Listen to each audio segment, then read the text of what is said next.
Yo guys, it's Jay Zeno's Ball here. Welcome back to the channel. We're going to be talking about two games in this video in particular, guys. We're going to be talking about Manchester City 3-0 against West Ham. And we're also going to be speaking on the Spurs 2-1 defeat at home to Liverpool. Because these two games were very, very significant ones in terms of the table and also just results in general. Now, yes, guys, we did see Man City absolutely smash West Ham today.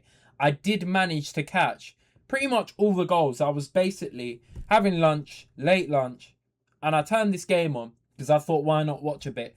I said before the game, we cannot rely on West Ham to do anything against Man City away because of the way they've been playing defensively this season. Atrocious. And today, it just highlighted it, man. Non-existent in attack. And in terms of defending, comical, man. Honestly, non-league settings. Seriously, some of these guys need to look at themselves in the mirror because they made it so easy. But credit to Man City as well because their attack today was sublime yet again, man. I thought in this game, early on, you could see from the off, it was all Man City. And the stats are alarming. They are ridiculous. 0 XG from West Ham. Premier League football club, guys. 0 expected goals, 0 shots anywhere, and 0 big chances. What on earth was that from West Ham in the first half? That was diabolical, guys. I'm sorry. I've never seen a more one-sided half in my life. When I was watching, I just couldn't believe what I was seeing. City are just knocking it about constantly and just having so much joy all around the pitch. The press is non-existent. There's gaps everywhere. It's mental, man. I don't know what they are doing. Like, honestly, it's atrocious. And in the second half, they did a lot better in terms of creating chances. They had a lot of shots and they kind of matched City. But by then, it was game over, man. Like, realistically, yes, it was 1-0 going into second half. But it was game over, man. Like, psychologically, West Ham, they were finished from the get-go. But I want to talk about a few moments that I picked out in particular, especially the goals, because that first goal, Reinders scoring, but the way that was worked was absolutely brilliant. The way Shirky is picking up these little pockets of space on the right, he's not your traditional winger. He's kind of playing a wide 10 role almost. It's very, very good what Pepper's managed to do with this formation, fitting in Foden, Shirky, Haaland. It's really smart, but Shirky's a phenomenal talent, man. We've known this since his Lyon days. The guy was playing senior football in France at 16 years old. His name, real ones remember. He was always in Football Manager. Everyone knows about him. But now, a lot older, a lot more experience. Still, the question around Shirky's always been consistency. Can he do it consistently in a big league? Very, very good fee, man. 35 mil, was it? 30 mil? Whatever it was. It was no more than that. That's ridiculous, man. For this level of ability, two-footed, incredible dribbler, can pull out all sorts of skills. We saw his Rabona the other week. The guy's a joke, man. And today, he just proved again why he has to start for Man City. There's no bench in this Shirky. There's no bench in him. But it was a lovely goal, man. It was a really, really lovely goal. Shirky picked it up on the right-hand side, worked some space, passed it in to Haaland, who I want to speak on Haaland because this is final form Haaland, it looks like. And not even final form because he's still 25, is it? How old is Haaland? I swear he's 25. This is crazy, man. Like, honestly, how is any other striker meant to compete? Yeah, he's 25 now. He's not even in his prime. That's crazy, man. This is ridiculous. His all-round game this season has been absolutely superb. He's managing to pass the ball quite a lot in build-up to goals, and he's getting a few assists here and there, man. We've spoken previous years on Haaland just being a goal scorer, and we know how clinical he is. But his all-round game, dribbling, passing, build-up, it's really good, man. This season, he's really improved on that front, and that pass into Reinders was just brilliant.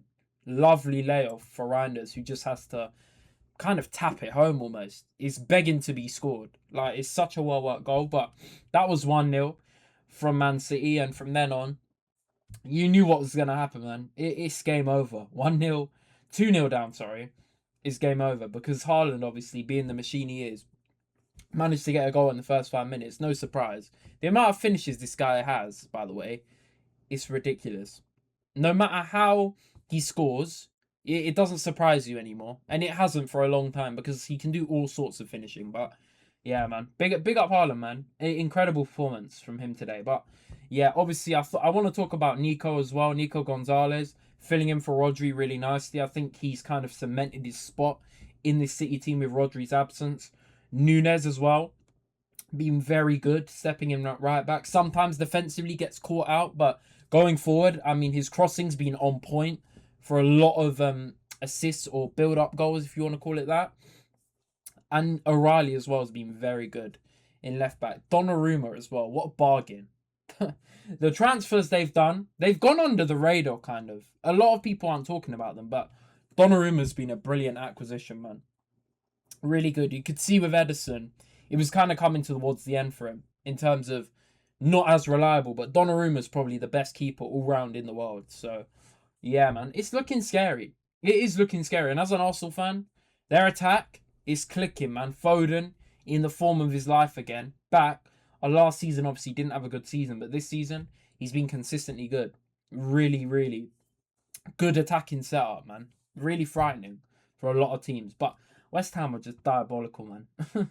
It is diabolical. Apart from little moments from certain individuals, Bowen, Paqueta in particular, there's nothing there, man. Fernandes looks like a good talent. Somerville's a decent player. And yeah, man, that defense is absolutely tragic. This is a championship level defense. That goal, which goal was it? The Haaland, yeah, the Haaland second goal. What the hell are Kilman and Todibo doing? Oh my, I couldn't believe what I was seeing, guys. Like, honestly, it was some of the worst defending I've ever seen in my life in the Prem. The ball's bouncing around, and these two just don't know how to clear it.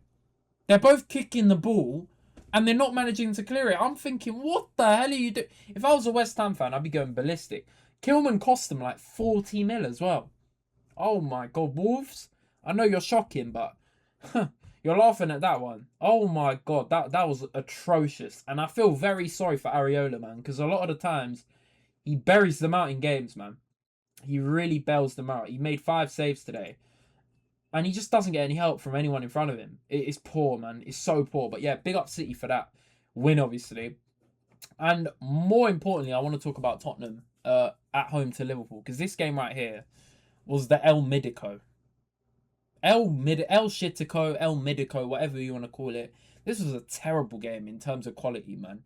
Both teams were really poor, man. Really poor. Tottenham in particular. But even Liverpool, guys, I'm not going to lie. It's a good result for them. But their play style is not it, man. They do not excite me at all. The players themselves, Ekitike in particular, what a player. But as a whole, this like play style they did today was poor, man. It was really awful to watch. Yes, they took their moments well, but it was a terrible game in terms of quality, man. With Tottenham, oh, it's just dire, man. It's absolutely awful, guys. It's really, really bad. It's bad. But to be fair to them, they actually managed to create a lot of chances in that first half. Not clear-cut ones, but they had a lot of shots on Liverpool's goal, man. I thought there was encouragement there. But every time they seem to get the ball up, they just pass it backwards. They don't know what to do with it. I don't know what Thomas Frank's doing in terms of working on play, but it doesn't look like they're doing too much, man. It really doesn't, because Kudus, we know how exciting he can be. Gets the ball on the right-hand side, dribbles a bit, looks back and passes back. Like, what is going on, man? Seriously, it's really, really awful. And obviously, you know, in terms of quality, there isn't much to choose from, man. There's not. And then on the bench, you look, there's not much inspiration there. But yeah, I feel bad for Matthias Tell. There's clearly a talent there, but yeah, he's not getting any minutes whatsoever. But with Liverpool's setup, I thought Tottenham did all right in terms of limiting Liverpool. In the first half, they limited them to like no chances. It was 2 big chances, 8 shots, but not really any memorable moments where you're thinking, oh, Liverpool could have scored. I think there was one from Wirtz that he nearly scored, and maybe I can't remember who else it was, but a few half chances. That was about it for Liverpool, man, in that first half. I thought Tottenham did all right defensively. It was just in attack they wasted a lot, man. They really wasted a lot, but they were arguably better than Liverpool in terms of attack in the first half. They had a few nice spells here and there, but they don't look convincing at all. And in that second half, it was really shocking to watch. That it was a poor game, man. It was a really poor game. But Isak came on at halftime. Obviously, Simons with the stupidest red card you're probably going to see. I can't believe he does that. Why on earth in the 30th minute are you going into a challenge like that? Studs up on his teammate internationally, Van Dijk's Achilles. And he gives the ref no choice. Like, I don't know what he's trying to do, but really stupid of him to do that. And that just adds to the list of injuries that Tottenham have. And now suspensions. But yeah, red card, 10 men, you're thinking, yeah, they're cooked. 10 men against Liverpool. We know how poor Liverpool have been inconsistency-wise, but they're going to get the dub. And it wasn't a pretty win. But Isak came on in half-time, and he made an impact, man. It was a great goal. It was a really nice goal to make it 1-0. 10 minutes into half-time. Wirtz, with a good pass, nice layoff. First assist in the Prem for Wirtz, I'm pretty sure. And Isak tucks it away. We know what Isak's like, man. We know on-form Isak is a brilliant striker, but that was a really nice finish. And unfortunately for Isak, he got himself injured really badly. Like, it looked quite serious. The way he stayed on the ground, didn't even celebrate. You knew it was bad. I think he may have twisted his knee or something. But, hey, I hope he recovers soon, because that was really... That's a shame, man. That is a shame. You know how good Ekitike's been, but Isak, £130 million signing, the most expensive of all time. We need to see him play and deliver. And he delivered coming off the bench and then gets injured again. Stop and start for him at Liverpool so far. But, yeah, that was 1-0. Came off, obviously. And then Ekitike, wow. What a player, man. What a player. Romero... absolutely stupid for that goal. I don't know why he's trying that pass. Wonder pass to absolutely nothing. And then it just ends up getting into Ekitike, who finishes it brilliantly, man. It's like kind of questionable if he pushes him, but he gets up and Romero embarrassingly diving to the floor like that. What, guys? Imagine your captain doing that. That is crazy. It reminded me of Gabriel against Voltemada when Voltemada scored against us. It's just a bit pathetic. Like, stand your ground, man. Come on. Ridiculous. But it could have got disallowed. But that was 2-0, and then you think, yeah, game over. Game over. But to be fair to Thomas Frank today, the subs did make an impact. Brennan Johnson, not so much. Paulinho, a bit of control in the midfield. Odegaard, didn't notice. But Richarlison actually made an impact coming on, man. He's one of those strikers where, you know, quality-wise, he's not there. But in terms of rattling defenders, physically, and causing problems, he can do it. He can do it. And he did exactly that, man. It was a really strange one, his goal, to get the game back. We know how bad Liverpool have been defensively in terms of Konate and Van Dijk. But, again, Liverpool's defence, man, so open. Ridiculous. I think it's Van Dijk tries to clear it, misses the ball. Konate's, they're all like sprawling over trying to defend. And then it just lands directly to Richarlison in front of the goal and he can't miss really. Sticks it in. 10 men of Tottenham actually got a goal back, to be fair to them. And for that final 10 minutes, 20 minutes even, they looked pretty decent, man. They were on top at that moment. And you're thinking, yeah, they might actually get an equaliser here. But it didn't happen for them. Unfortunately, Liverpool managed to see out the win. Just about. There were moments. Richarlison had another chance that was defended well. But, yeah, Liverpool, I'm not 100% there yet. They have got the quality in terms of depth with Isak. Ekitike, just brilliant. Like, he's been their shining star in terms of games they've been bad in. Like, he's always delivering. He can't be benched. Regardless of fees or whatever, Ekitike's here to stay. He's here to stay. What a signing that's been. But yeah, did they need both? Probably not. But yeah, they have got quality off the bench, unlike Tottenham. So you could say that was the difference today. But Wirtz had a decent game. I thought Van Dijk a bit shaky for one of the goals, but yeah, Alisson was good. And yeah, that's about it, guys. That was a pretty poor game. But yeah, Man City obviously went top of the league before Arsenal, which I'm going to talk about in my next video, guys. But let me quickly show you the lineups of both games and quickly sum up what I thought. I do want to give Haaland credit in terms of being at the right place at the right time. The lack of times he's offside. I think he's only been offside a handful of times in his career. And he's now become literally, he's got more Premier League goals than Ronaldo now.